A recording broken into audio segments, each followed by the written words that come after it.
ചർച്ച അപ്ഡേറ്റ്സിലേക്ക് സ്വാഗതം. റോമിലുണ്ടായ സ്ഫോടന ദുരന്തത്തിൽ ദുഃഖം രേഖപ്പെടുത്തി ലിയോ 14 പാപ്പ. റോം രൂപതയിൽപ്പെട്ട പ്രദേശത്ത് പെട്രോൾ പമ്പിൽ വെള്ളിയാഴ്ച വൻ സ്ഫോടനം നടക്കുകയും തീ പടരുകയും ചെയ്ത സംഭവത്തിൽ എക്സ് സന്ദേശത്തിലൂടെയാണ് പാപ്പ തന്റെ വേദന അറിയിച്ചത്. ഈ സ്ഫോടന ദുരന്തത്തിൽ അകപ്പെട്ടവർക്കെല്ലാം വേണ്ടി താൻ പ്രാർത്ഥിക്കുന്നുവെന്നും ദാരുണമായ ഈ അപകടവുമായി ബന്ധപ്പെട്ട സംഭവ വികാസങ്ങൾ താൻ ആശങ്കയോടെയാണ് നോക്കിക്കാണുന്നതെന്നും പാപ്പ ഇറ്റാലിയൻ ഭാഷയിൽ എക്സ് സന്ദേശത്തിൽ കുറിച്ചു. ജൂൺ മാസത്തിൽ വിയറ്റ്നാമിൽ പുതുതായി തിരുപ്പട്ടം സ്വീകരിച്ചത് 40ഓളം നവവൈദികർ. യേശുവിന്റെ തിരുഹൃദയത്തിന് പ്രത്യേകം പ്രതിഷ്ഠിക്കപ്പെട്ടിരിക്കുന്ന രാജ്യമാണ് വിയറ്റ്നാം. യേശുവിന്റെ തിരുഹൃദയ തിരുനാളും വൈദികരുടെ വിശദീകരണ ദിനവുമായി ആചരിച്ച ജൂൺ 27-ന് ഹോച്ചിമിൻ സിറ്റി അതിരൂപതയ്ക്ക് വേണ്ടി മാത്രം 21 നവവൈദികരാണ് തിരുപ്പട്ടം സ്വീകരിച്ചത്.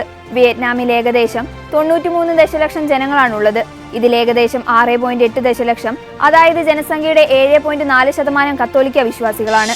ലിയോ 14 പാപ്പയുമായി കൂടിക്കാഴ്ച നടത്തിയ പോളണ്ട് പ്രസിഡന്റ് ആൻഡ്രേജ് ഡൂഡയാണ് വത്തിക്കാനിലെത്തി പാപ്പയുമായി കൂടിക്കാഴ്ച നടത്തിയത്. ഡൂഡയുടെ പ്രസിഡന്റ് സ്ഥാനം 2025 ഓഗസ്റ്റിൽ ഔദ്യോഗികമായി അവസാനിക്കാനിരിക്കെയാണ് ഈ സന്ദർശനം. പ്രസിഡന്റ് ഡൂഡ പിന്നീട് സ്റ്റേറ്റ് സെക്രട്ടറി കർദിനാൾ പിയത്രോ പരോളിനുമായും കൂടിക്കാഴ്ച നടത്തി.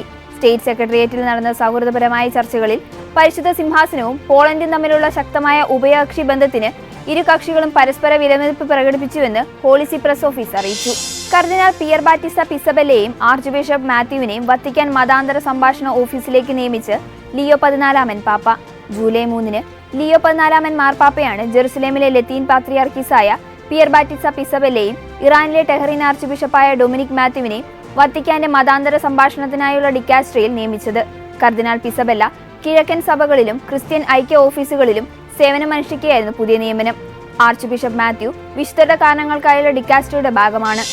ഓഗസ്റ്റ് സെപ്റ്റംബർ മാസങ്ങളിൽ മാർപ്പാപ്പ അധ്യക്ഷത വഹിക്കുന്ന പൊതുപരിപാടികളുടെ കലണ്ടർ പുറത്തുവിട്ട് വത്തിക്കാൻ. ലിറ്റർജിക്കൽ സെലിബ്രേഷൻസ് ഓഫീസാണ് ഇത് സംബന്ധിച്ച കലണ്ടർ പുറത്തുവിട്ടത്. കാസിൽ ഗാൻഡോൾഫയിലെ പാപ്പയുടെ വേനൽക്കാല അവധിയും പ്രത്യാശയുടെ ജൂബിലിയും ഇതിൽ ഉൾപ്പെടുന്നു.